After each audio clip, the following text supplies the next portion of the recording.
उत्तर प्रदेश में 80 लोकसभा सीटें और इसमें से एक लोकसभा सीट जहां से 4 बार से लगातार सोनिया गांधी जीतती आ रही थी। जी हां, रायबरेली सीट, वहां से इस बार राहुल गांधी कांग्रेस के उम्मीदवार हैं। उनके सामने बीजेपी ने दिनेश प्रताप सिंह को उतारा है। दिनेश प्रताप सिंह से इंडिया न्यूज से खास बातचीत की, आइए सुनते हैं।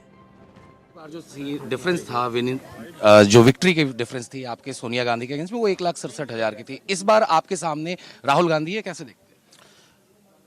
इस बार राहुल गांधी मेरे सामने है या राहुल गांधी के सामने मैं हूं? ऐसा नहीं है। रायबरेली वो आए हैं चुनाव लड़ने के लिए, मैं उनके यहाँ चुनाव लड़ने नहीं गया हूं। वो हमारे यहाँ आए हैं। रायबरेली की जनता अपने बेटे के साथ है पूरी तरह से, और मैं रायबरेली की सेवा मोदी जी के आशीर्वाद से करने में सक्षम हूं।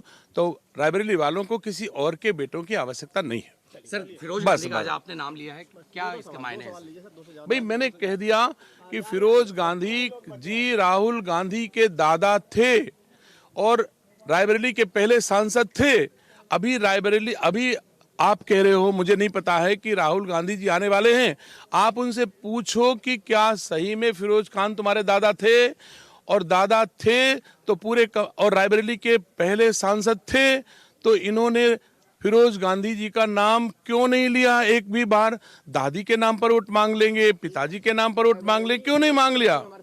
बहुत बहुत शुक्रिया सर। तो ये थे बीजेपी के रायबरेली से उम्मीदवार दिनेश प्रताप सिंह, जिन्होंने खास तौर से बात की न्यूज एक से, और इन्होंने साफ तौर पे कहा कि राहुल गांधी जब यहाँ आ रहे हैं तो उनको ये बताना चाहिए कि जो उनके दादाजी हैं यहाँ पे, फिरोज गांधी जी का जो यहाँ पे उनका हर कुछ है, तो वहाँ उनका जिक्र क्यों नहीं करते हैं। कैमरा पर्सन पवन चौधरी के साथ आनंद सिंह, रायबरेली से दिनेश प्रताप सिंह को आपने सुना। उन्होंने कहा किसी के बेटे की जरूरत नहीं है, जनता ने मन बना लिया है बदलाव का। 49 सीटों में से 14 सीटें यूपी की हैं जिन पर चुनाव चल रहा है। अभिषेक हमारे साथ जुड़े हुए हैं। अभिषेक, अमेठी, रायबरेली, ये वो हॉट सीट है जिन पर निगाहें सभी की हैं, दावे अपने अपने हैं। अभी तक के अपडेट्स, अभी तक के रुझान क्या कह रहे हैं?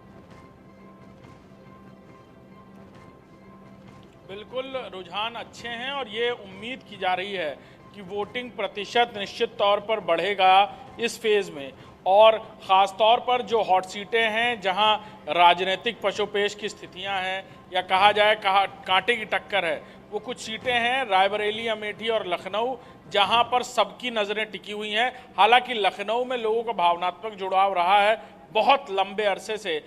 नवाबों के शहर लखनऊ से, चाहे वो स्वर्गीय पूर्व प्रधानमंत्री अटल बिहारी वाजपेयी की बात की जाए, उनकी कर्मभूमि, और फिर लालजी टंडन जो पूर्व राज्यपाल थे, उनकी कर्मभूमि, और फिर राष्ट्रीय अध्यक्ष रहते हुए राजनाथ सिंह ने यहाँ पहली बार चुनाव लड़ा था, और उसके बाद से ही राजनाथ सिंह की जिस तरह की लोकप्रियता है। लेकिन एक दिलचस्प बात यह कि इस तरह की सीटों पर जहाँ प्रतिद्वंदिता बिल्कुल है, लेकिन उस तरह की प्रतिद्वंदिता यानी उस तरह चेहरे, यहाँ पर इंडिया गठबंधन की तरफ से रविदास मल्होत्रा चुनाव मैदान में है, पुराने नेता हैं, एक अलग तरीके का रिकॉर्ड भी है उनका। लिम्का बुक ऑफ रिकॉर्ड में सबसे ज़्यादा मुकदमे का उनका कहना है कि इतने लोगों के लिए उन्होंने आंदोलन किए कि इसके चलते उनके ऊपर मुकदमे लिखे गए।